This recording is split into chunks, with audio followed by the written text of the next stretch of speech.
Baik, bismillahirrahmanirrahim. Assalamualaikum warahmatullahi wabarakatuh dan salam sejahtera. Okey, pertama sekali saya ingin mengalu-alukan dan mengucapkan selamat datang pada para pelajar yang mengikuti kursus ini yang berdaftar lah. Ya, ini adalah video bagi briefing untuk kursus ini, yang mana basically setiap tahun pada minggu pertama saya akan buat briefing dululah untuk kursus, sebab mungkin apa yang membezakan sikit setiap tahun tu dari segi assessment lah. Mungkin pembuat markah dan kaedah assessment itu mungkin sedikit berbeza.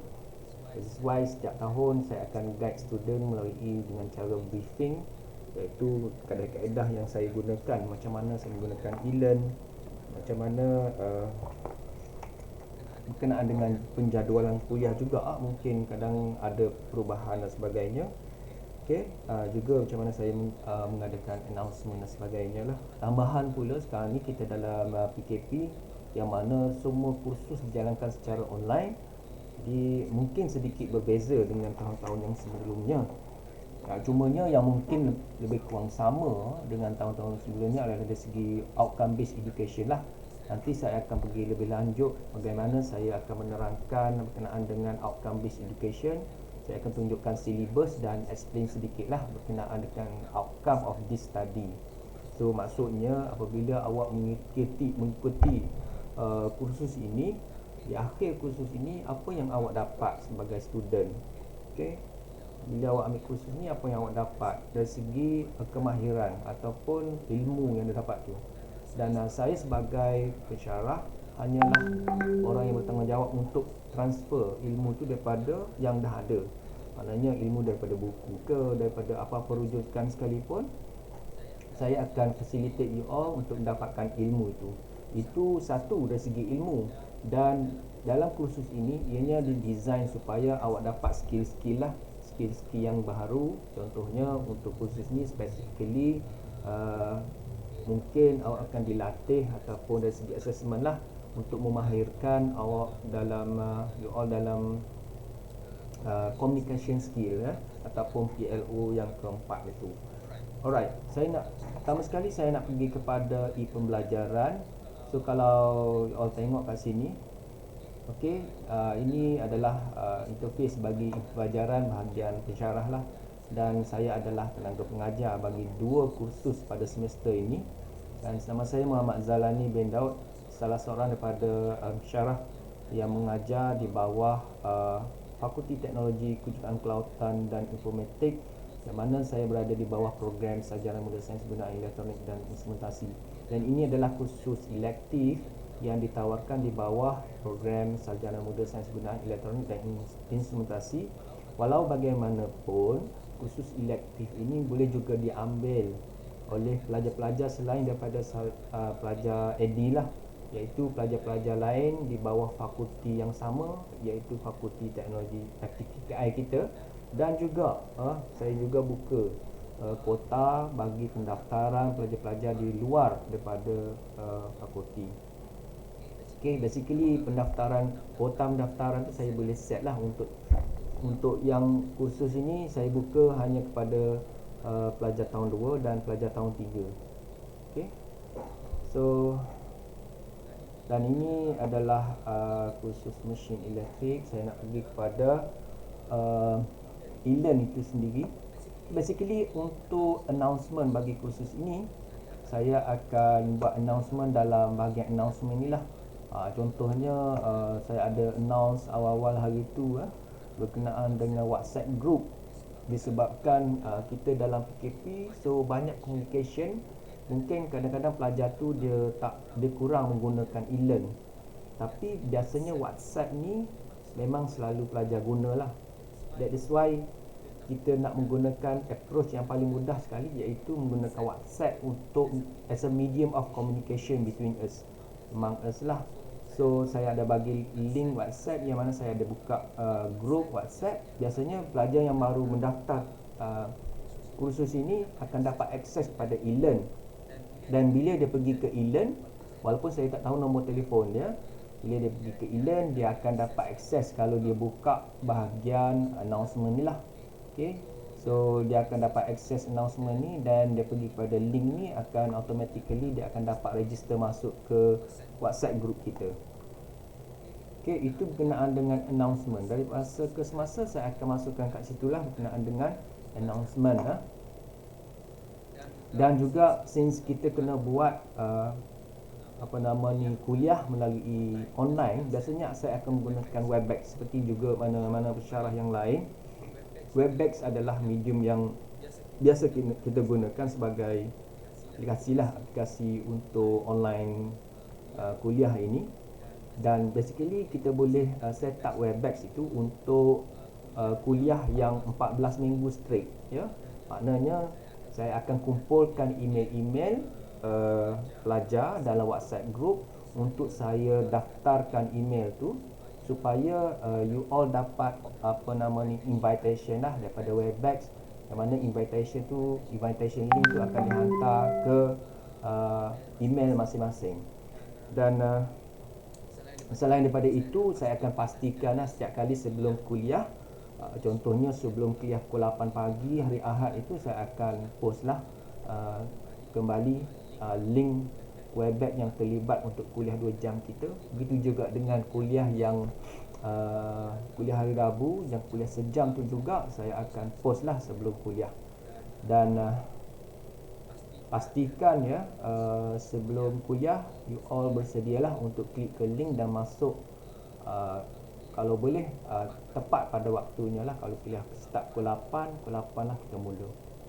Alright, so dalam dari segi susunan kepada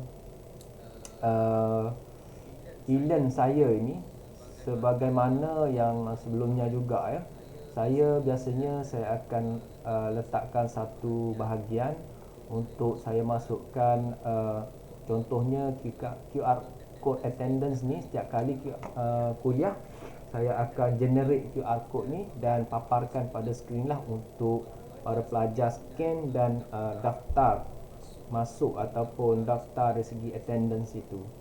Okay, so selain daripada QR code attendance pada permulaan kuliah, di sini juga saya ada upload materials yang lain termasuklah jadual kuliah, jadual kuliah kita so far tidak berubah.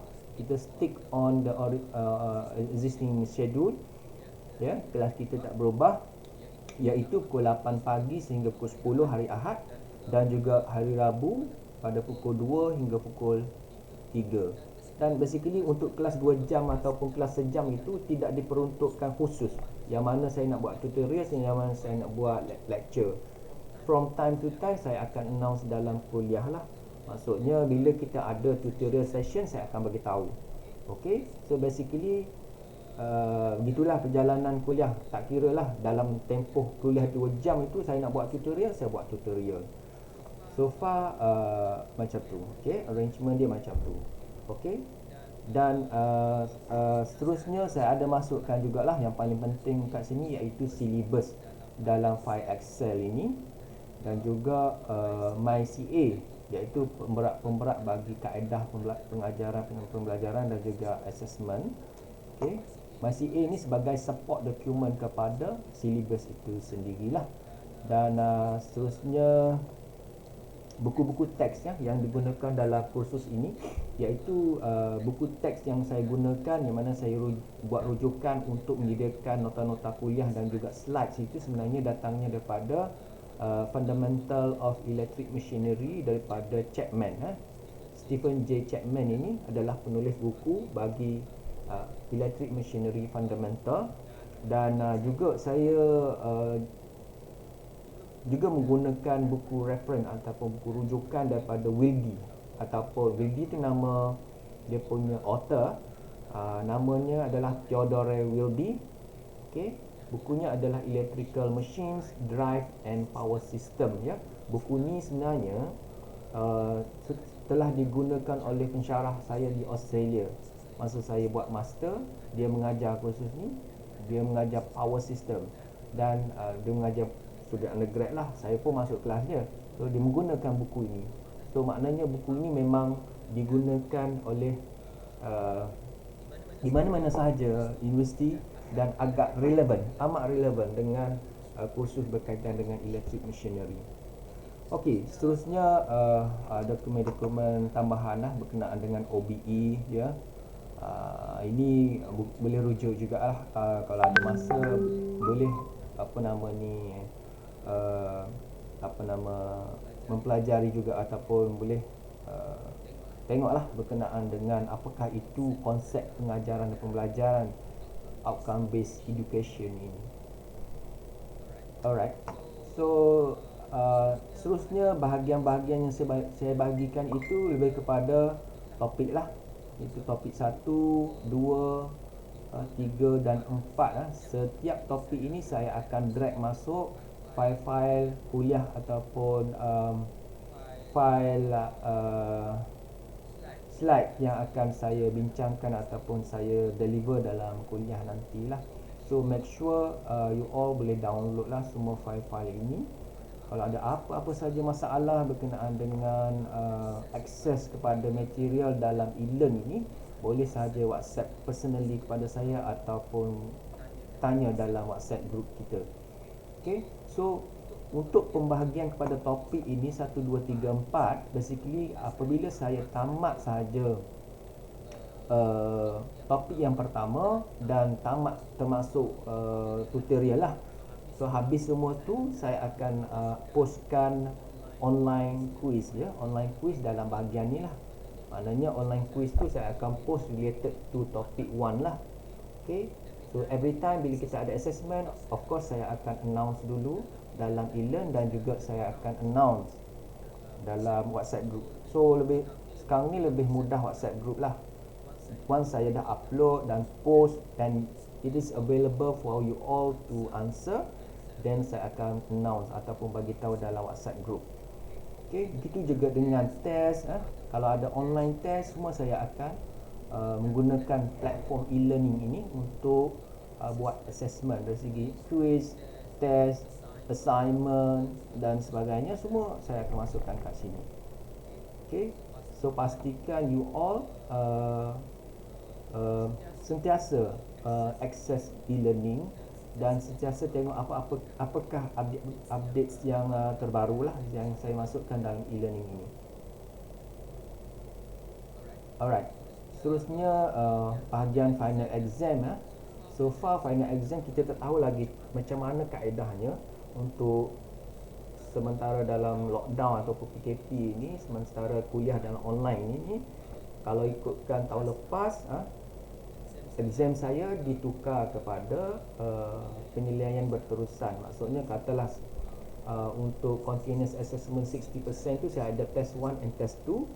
Maknanya kalau untuk exam tu saya terpaksa buat soalan macam soalan test juga, iaitu test 3 dan test 4 lah untuk cover bahagian exam itu. Okay, so basically kita tak ada sit down exam.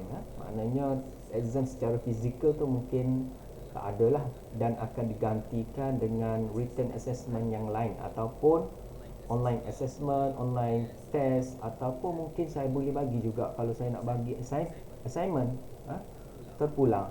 Okay. Tapi benda tu akan saya decide kemudian lah. Dan bahagian akhir sekali adalah berkenaan dengan saya ada masukkan bahagian untuk saya drag saja masuk kat sini, so that you all boleh refer, boleh rujuk, iaitu past year question bank. Maknanya soalan-soalan test dan final exam saya masukkan kat sini lah untuk rujukan.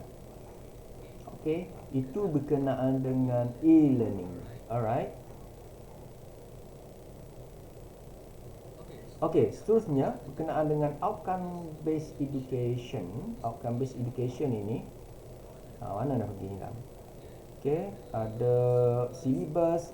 Pertama sekali saya nak bercakap berkenaan dengan syllabus ini. So syllabus ini adalah sebenarnya syllabus yang baru. Kami dalam proses untuk penambahbaikan syllabus, iaitu kalau dulu Mohe punya PLO ada 9 saja, dan baru-baru ini kementerian telah mengarahkan universiti untuk menambah lagi 2 kemahiran kepada pelajar, iaitu PLO 10 dan PLO 11. So daripada 9 dah ada 11 PLO, yang mana kursus ini tidak terlibat dengan 2 PLO baru itu. Ya. So basically saya tak nak sentuh lah berkenaan dengan apakah PLO ke-10 dan ke-11 itu. Cuma saya nak fokus on PLO yang saya punya kursus lah. Okay.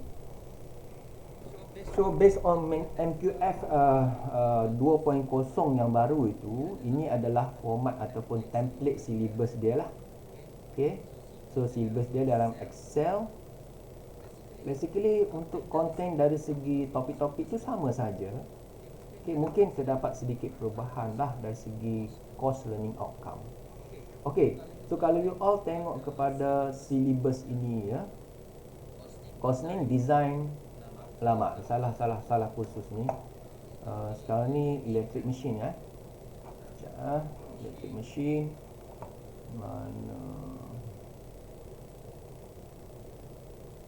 Electric machine teaching.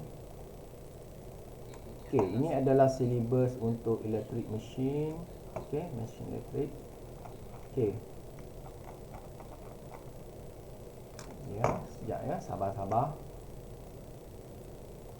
Okay, so ini adalah syllabus mengikut kaedah MQF 2.0, template baru, format baru untuk khusus electric machine, yang mana awak dapat tengok dengan jelas kat sini kod dia dah jadi lain. Tapi untuk existing students, you all semua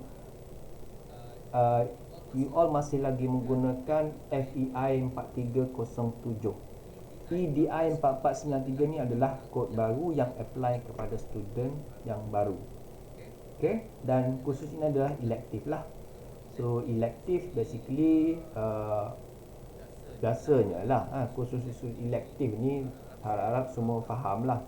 Biasanya dia adalah extended kepada kursus-kursus teras yang lain.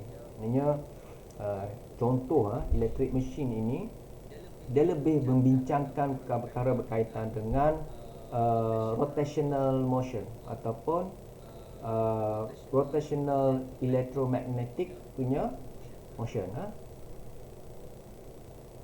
So rotational magnetic field itu akan dibincangkan lebih lanjut lah dalam kursus ini. Maknanya for those yang daripada electronics and instrumentation, maybe you all dah dapat dapat pendadahan lah dari segi kursus yang sebelum ini. Contohnya kursus berkaitan dengan elektrik dan magnet, dan juga electromagnetism kan. Ke electromagnetism itu sebenarnya sudah pun didedahkan dengan teori-teori dan asas berkaitan dengan elektromagnet lah. Jadi saya assume you all semua dah ada knowledge lah dari segi electromagnetism itu. Sebab yang ni sebenarnya lebih kepada macam mana kita nak apply electromagnetism punya teori itu dari segi rotation. Sebab kita membincangkan berkenaan dengan rotation ataupun rotational machinery ataupun rotational machine. That is why we have to establish our knowledge first in related to electromagnetism.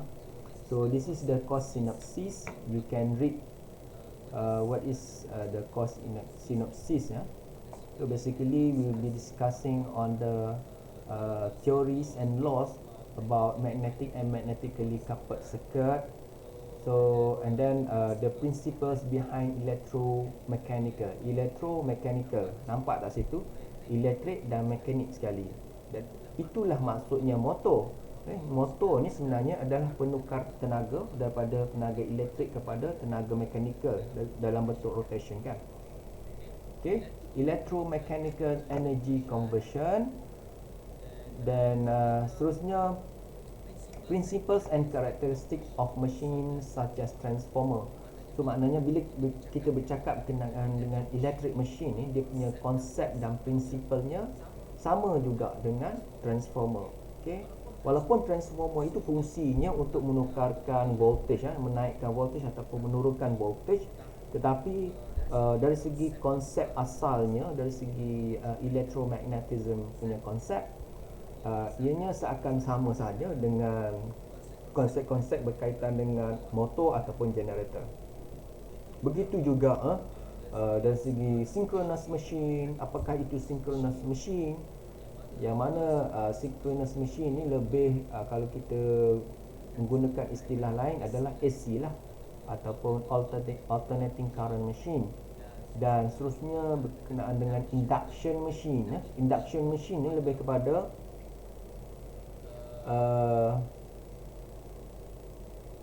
mesin motor yang tradisional yang menggunakan ke arah induksi. Contoh senang induction machine ni dynamo. Ingatlah dynamo? Siapa tak kenal dynamo? Mungkin zaman saya je kot. Dynamo tu bila dulu macam mana kita nak nyalakan lampu basikal, kita menggunakan dynamo. Kat atas tu dia ada macam tempat yang boleh dia lekat pada tayar, so that tayar tu boleh pusingkan dynamo tu supaya apabila dia berpusing berlaku proses electromagnetism, pemotongan medan-medan magnet, rotational magnetic field itu semua, dan menyebabkan boleh menghasilkan tenaga elektrik lah. Itu lebih kepada generator lah. So induction machine. Then seterusnya will be talk about DC machine lah. Selain daripada AC machine, alternating current, kita juga akan membincangkan asas-asas berkenaan dengan DC machine. Okay, so tenaga pengajar saya, so far saya seorang. Ini credit value ni saya akan terangkan lebih lanjut. Macam mana dia dapat 3 ni? You all punya kursus kebanyakannya 3 jam kredit. So 3 jam kredit tu beban dia macam mana kepada pelajar? Macam mana you dapat 3 jam kredit tu dalam usaha yang you all buat dari assessment dan sebagainya sepanjang satu semester ni, tambah 14 minggu, dan you punya efforts tu menghasilkan 3 jam kredit sekiranya you lulus lah kan. So 3 jam kredit tu macam mana dia punya dia punya punca kuasa ataupun dia punya asalnya daripada mana. Okay, seterusnya berkenaan dengan course learning outcome yang paling penting dalam ni lah, dalam kursus ini. Apabila you start masuk dan belajar kursus ni, apa learning outcome ataupun apa hasil pembelajaran you all boleh dapat. Okay, CLO 1 yang pertama, describe the working mechanism of rotational electrical machines based on the concept of rotating magnetic field. Maknanya kat sini at least you dapat faham apakah itu rotating magnetic field dari segi konsepnya, dan boleh describe, boleh menceritakan macam mana rotating electrical machines itu berfungsi, macam mana DC machine, DC motor itu berfungsi, macam mana DC generator ataupun AC generator itu berfungsi, macam mana transformer itu berfungsi. At least you boleh describe dari segi teorinya.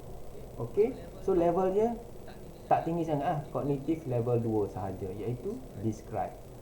So perkataan describe ini saya bukan ikut sedap je ambil, sebenarnya dia berasal daripada MyTakso ni.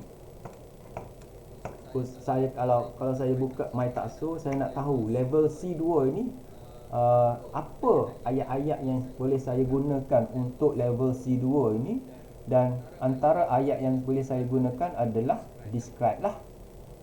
Okay, describe. Okay, begitu juga dengan ayat-ayat CLO yang lain, evaluate ada, present ada. Okay, contohnya yang kedua, CLO yang kedua, apa hasil yang you all boleh dapat bila mengikuti kursus ini adalah dari segi evaluate the problems of AC and DC machines based on electric and magnetic circuit concept. So bila you dah belajar electric and magnetic circuit concept, of course akan ada soalan-soalan dari segi soalan problem solving ataupun soalan-soalan yang boleh menguji you punya cognitive skill. Okay, sebab PLO2 ni related to cognitive skill lah. PLO3 ni adalah cognitive skill. CLO ni course learning outcome yang kedua. Course learning outcome yang pertama, yang kedua, yang ketiga. PLO ini pula program learning outcome. So untuk yang pertama dia map kepada program learning outcome yang pertama lah. Yang course learning outcome yang kedua dia map kepada program learning outcome yang ketiga. iaitu CTPS ataupun cognitive skill dan problem solving ya. Kalau dulu dia panggil critical thinking. Okey, so untuk CLO2 ini at least you boleh jawab lah soalan-soalan. Bila saya buat tutorial, saya akan mengajar macam mana cara nak menjawab soalan-soalan yang level ni agak tinggi lah. Soalan yang mana saya perlu ajar dengan kaedah tutorial, so that you can answer sehingga cognitive level sehingga 5 lah. Level 5 ni lebih kepada evaluate dah. Okay, kalau tengok my takso C5 tu apa? C5 adalah banyak ayat yang saya boleh gunakan, dan salah satunya adalah evaluate. Boleh guna ayat estimate, explain, interpret boleh juga, tapi saya nak guna ayat evaluate untuk saya pastikan level ni memang capai sehingga level evaluate. Itu dari segi rubrik dan konsep ataupun principle behind OBE ni. Alright. Yang ketiga, course learning outcome yang ketiga, apa skill yang saya nak transfer? Bukan transfer daripada saya, apa skill bila student mengikuti kursus ini, apa yang skill yang dia dapat. Saya tak ajar skill tu, tapi dengan kaedah assessment dan kaedah pengajaran dan pembelajaran, saya design course ini untuk pastikan student dapat skill tu, iaitu skill dari segi PLO 4, iaitu communication skill lah. So communication skill ni level mana? Level A2 saja, effective domain level 2 sahaja ya, iaitu present. Present means what you have to do? You have to present lah. Biasanya saya akan bagi tugasan, dan tugasan tu memerlukan awak semua mencari maklumat. So kemahiran menggarap maklumat, mencari maklumat, and then buat satu presentation slides, dan you all present lah. Sama ada nak buat secara live ke, nak buat video ke, apa semua tu saya akan decide kemudian. Tapi apa yang kita nak evaluate kat sini adalah dari segi pemahaman student kepada topik-topik yang dibincangkan itu, ataupun soalan-soalan ataupun kita panggil problem-problem yang kita diberikan itu, sejauh mana student tu faham dalam topik yang kita beri. Okey. Itu CLO yang ketiga. So far kita ada 3 CLO saja. Walaupun ada kursus lain sampai 4 ataupun maksimum 5 CLO lah. Untuk kursus ni 3 sahaja, dan kaedah penilaiannya saya akan ceritakan kemudian lah. Yang lebih lanjut dari segi kaedah penilaian, biasanya saya akan rujuk kepada MyCA. Nanti saya akan tunjukkan MyCA. Terusnya adalah mapping lah. Okey, mapping course learning outcome to program learning outcome. So course learning outcome map kepada program learning outcome 1, iaitu cognitive skill. Knowledge knowledge je, level dia knowledge saja. Yang kedua ni baru cognitive skill, okey, PLO 3. Yang ketiga adalah lebih kepada kemahiran komunikasi ataupun macam mana you nak mahirkan diri dalam presentation itu. Okey. Dan teaching methods untuk CLO1 knowledge ni, untuk saya transfer ataupun untuk you all dapat dari segi knowledge daripada buku tu, dapat knowledge itu, kaedahnya lecture saja. So tak berat sangat, lecture je, duduk dengar je lecture tu, nak tidur pun tidur lah. Okay, lecture je. Okay, so untuk CLO yang kedua ini, macam mana you nak dapat knowledge itu? Lecture satu, okay. Yang kedua adalah tutorial lah, sebab yang ni level dia agak tinggi sehingga C5, cognitive level 5, iaitu evaluate. So maknanya saya kena, bukan sahaja lecture saya kena buat, tutorial pun saya kena buat ya, since this one achieve sehingga level 5. So bila ada cognitive skill ni, biasanya level dia mesti mencapai level 5. Yang mana kalau kita nak offer kursus ni kepada pelajar-pelajar tahun 3 khususnya, dia mesti at least level 5. Alright. Dan CLO 3 ni map apa nama dia punya teaching method ni adalah dari segi case study dan project lah. Biasanya saya akan bagi assignment lah untuk yang ni.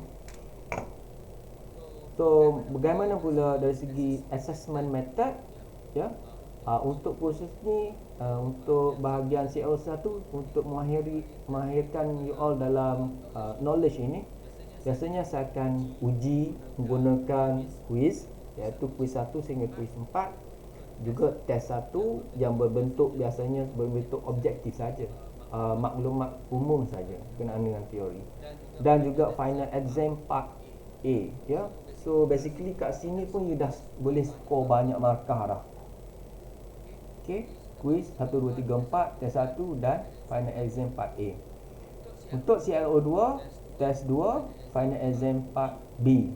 Lebih kepada, contohnya final exam part B ni lebih kepada structured question lah. Untuk test 2 pun sama, lebih kepada structured question, problem solving, soalan-soalan yang berkaitan dengan tutorial kita tu mungkin akan dimasukkan, mungkin akan ditanya dalam test 2 ataupun final exam part B. Dan akhir sekali sedikit markah lah saya akan berikan dari segi assessment ini untuk presentation dan report lah. Sebenarnya yang ni mungkin dalam 10% lah, jadi kita tengok MyCA itu. So itu saja untuk bahagian tu. Dan yang bawah ni sebenarnya mapping kepada MQF cluster yang baru, ya. MQF 2.0 ni dia ada cluster-cluster dia.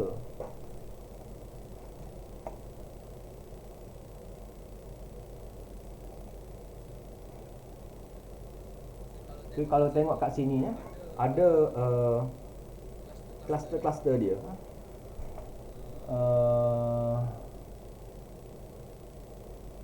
Bukan kat sini, dia ada kat bawah ni. Ni. Ni ya. Saya bukan main-main masuk je. Sebenarnya ada kaitan lah. PL1, C1 ini knowledge and understanding ya. Cluster knowledge and understanding. PLO3 cluster cognitive skill. PLO keempat cluster mana? C3C ya, iaitu communication skill.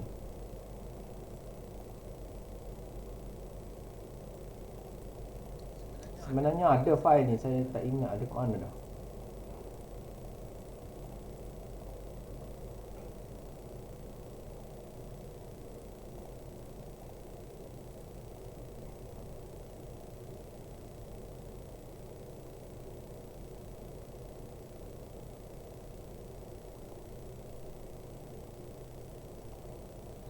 Ni cluster dia lah. Dia ada mapping kat sini. Okey. So seterusnya transferable skill dari segi communication skill lah. Bukan transfer daripada saya. Sebenarnya you all belajar sendiri dan you dapat communication skill. Ambil course ni, you dapat communication skill. Sebab itu saya assess menggunakan presentation tu. Okey. Seterusnya adalah topik-topik yang diajar. Sebanyak 4 topik kita ada untuk dihabiskan dalam kursus ini. Yang mana topik 1 ni Introduction to Machinery Principles. So topik 1 ni ada bahagian yang related to CLO1, knowledge saja. Ada bahagian yang levelnya lebih tinggi, yang pergi kepada CLO2 ataupun cognitive skill lah. Okay, contohnya linear DC machine 14 kali ini sebenarnya lebih kepada level yang agak tinggi. That is why ada soalan-soalan yang daripada sini saya akan adakan tutorial lah. So L ni sebenarnya lecture. Berapa jam lecture untuk cover topik ni, bahagian ini. Berapa jam lecture? Saya anggarkan dalam 4 jam lecture. So lecture saja, tak ada bab CLO1 tak ada tutorial. Yang ni pula bahagian ni topik 1 lagi. Sebab CLO2 dia ada lecture selama mungkin lebih kurang 3 jam sebab dia tak banyak ni. Dan juga tutorial 2 jam. So macam mana saya kira pembelajaran independen ni? Maknanya berapa banyak jam student tu perlu bersedia apabila nak mengikuti kursus-kursus ni. Kalau saya letak sini 4 jam, dia biasanya sini 2 kali ganda lah.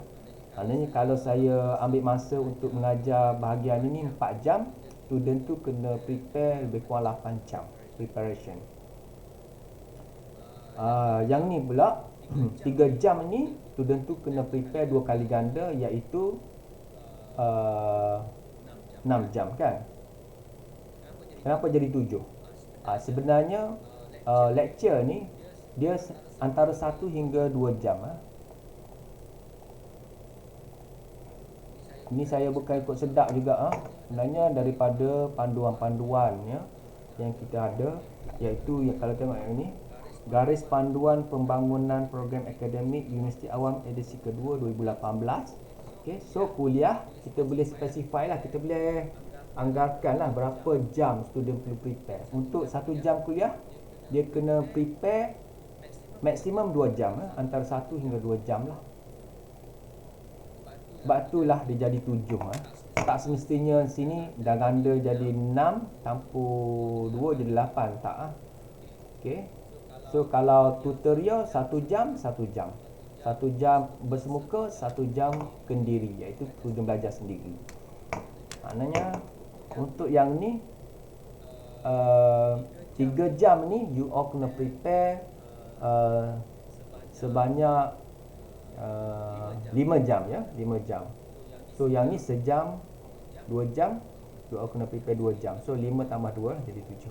Begitulah seterusnya untuk topik-topik yang selainnya, yang mana untuk jam yang di cover untuk lecture tutorial ini, termasuklah briefing pun saya masukkan sedikit lah, setengah jam mungkin briefing untuk presentation you all tu.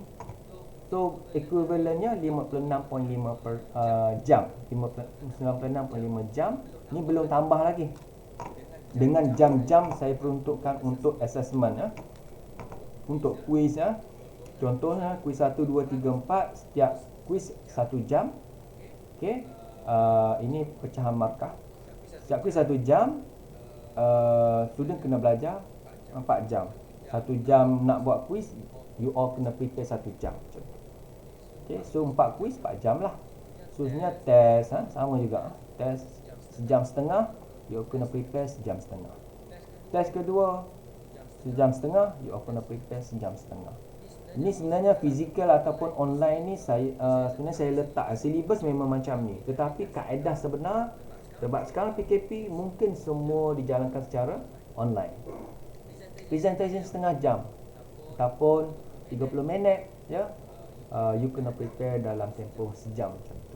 Dan project report lah, preparation dari segi nak prepare presentation tu, nak buat presentation tu mungkin you kena buat persediaan lah, buat project report, buat video ke apa semua yang mana berkaitan lah. Okay. So yang ni saja cover jam sebanyak 17.5. Dan final exam ya, biasanya final exam tu 2 jam straight. Dan part A, part B tu akan cover 2 jam. Dan you all kena prepare 4 jam. Final exam lain sikit dia 2 kali ganda preparation dia dari segi jam. So sini 6 jam. So maknanya tambahlah semua. Tambah untuk cover kuliah 96.5. Untuk cover assessment semua tu 17.5. Dan tambah untuk final exam 6 jam. So totalnya semua sekali adalah 120 jam. Kenapa 120? Beban 120 jam pengajaran atau pembelajaran itu sebenarnya bersamaan dengan 3 jam kredit, iaitu 120 dibahagi dengan 40 hours. 40 hours, 40 itu sebenarnya notional hours, di mana 40 jam tu bersamaan dengan 1 kredit.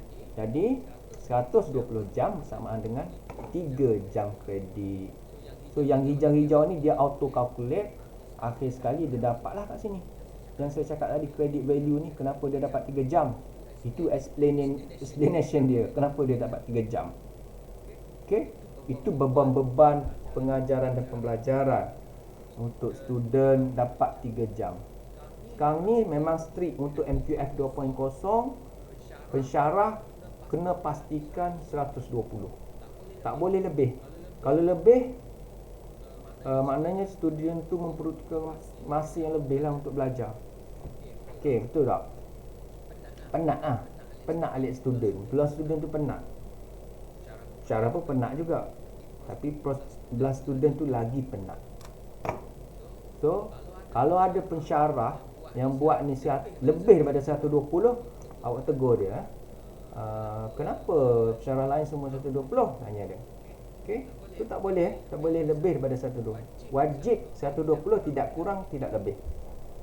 Supaya you all dapat 3 jam itu berbaloi dengan apa yang usaha-usaha yang dibuat. Dan bawah sekali itu adalah rujukan lah. Saya kena list down lebih daripada 2. Walaupun buku teks tadi saya masukkan 2, buku Chapman dengan buku Wildy. Juga ada buku-buku lain yang boleh dijadikan sebagai rujukan lah. Okay, so itu berkenaan dengan syllabus. Okay, dan akhir sekali berkenaan dengan MyCA. Ada orang panggil MyCA. Kalau dulu saya panggil MyCA, sekarang ni semua orang panggil MyCA, saya pun panggil MyCA lah. So MyCA untuk kursus ni, okay, kita map juga MyCA ni untuk, sebenarnya MyCA ni ringkasan lah. Ianya adalah dokumen tambahan ataupun dokumen sokongan kepada syllabus tadi. Sebenarnya untuk audit, MyCA ni bukan salah satu daripada benda yang kena audit. Okay, MyCA ni just kita sediakan untuk pemahaman pelajar dan lecturer saja. Tapi untuk audit biasanya dia tengok syllabus. So MyCA ni sebenarnya ringkasan lah kepada, sebenarnya saya dah explain pun tadi, dia kurang sama je. So cuma yang bezanya kat sini ya, kat sini dari segi pemberat, dari segi jam itu, berapa jam you all kena belajar untuk dapat ni. Contohnya untuk dapat skill PLO 2 ni,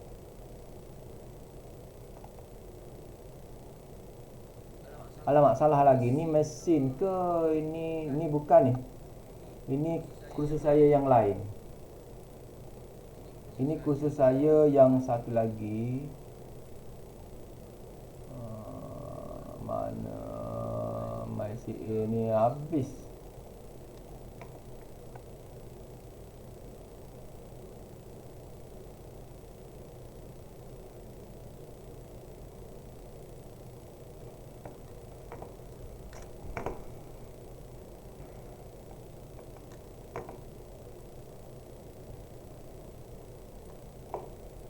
Tadi kursus untuk RTE ya. Okey. So dalam MyCA ni ya, kalau tengok ni pun statement lama. Kita tengok kepada markah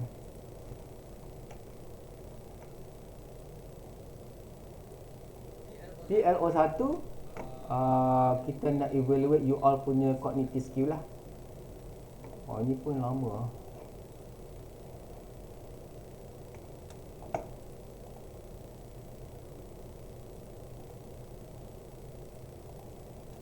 Mana hilang? So MyCA mana lah? Sekejap ya, sabar. Pembagian markah ni betul, dah betul lah ni. Cuma ni betul, ini betul lah. So ni you all punya MyCA lah. Constructive alignment constructive alignment untuk mesin elektrik, 3 jam kredit. Describe, tadilah level describe. So evaluation je, quiz sama je, test 15, peperiksaan akhir bahagian A, bahagian 1 20, cognitive skill PLO 3, PLO 4, communication skill. Cuma yang beza dari segi pemberat jam, beban student learning time, pembelajaran pelajar itu bezalah. Contohnya untuk you all dapat 20 campur 20 campur 15, 55% markah ini you kena belajar lebih kurang 62 jam. Macam itulah. Okey, beban. cognitive skill untuk dapat 15 campur 20 ataupun 35% ini you kena belajar dalam 54 jam. Itu termasuklah tutorial, you punya preparation buat exercise ke, preparation nak ambil test ke, itu termasuk 54 jam. Yang akhir sekali untuk dapat skill communication skill ini, untuk 10% itu you kena prepare dalam 4 jam, tak banyak. Yang ni biasa tak banyak lah efek. Bergantung pada orang. Kadang-kadang orang tu dah mahir dah pun, cuma ikut tugasan, base pada tugasan kita bagi je. So dari segi kemahiran, communication skill dia dah mahir dah. So itulah explanation saya ataupun briefing saya berkenaan dengan kuliah yang saya ajar, iaitu FEI 4307, electric machine ataupun mesin elektrik ini, yang ditawarkan secara elektif 3 jam kredit. Dan ini adalah briefing sajalah. So saya nak akhiri dekat sini saja. Terima kasih kerana keep on watching. Daripada awal sehingga akhir, saya pun tak tahu, awak tak buka. Kalau dalam kuliah biasa saya, awak tak buka kamera, saya tak tahu. So ini saya buat video khusus untuk pelajar-pelajar yang ketinggalan tadi, dan sebabnya saya pun lupa nak record yang awal-awal tu, saya minta maaf. Dan ini adalah video yang saya record khusus untuk pelajar-pelajar yang tak sempat ikuti briefing saya. Juga saya akan record juga bahagian topik 1, ada bahagian awal-awal tu saya tak record, saya akan record kemudian, dan saya akan bagilah link ataupun link YouTube ataupun recorded video dalam drive ke apa semua, saya akan share kemudian. Okey, saja untuk briefing ini. Assalamualaikum warahmatullahi wabarakatuh.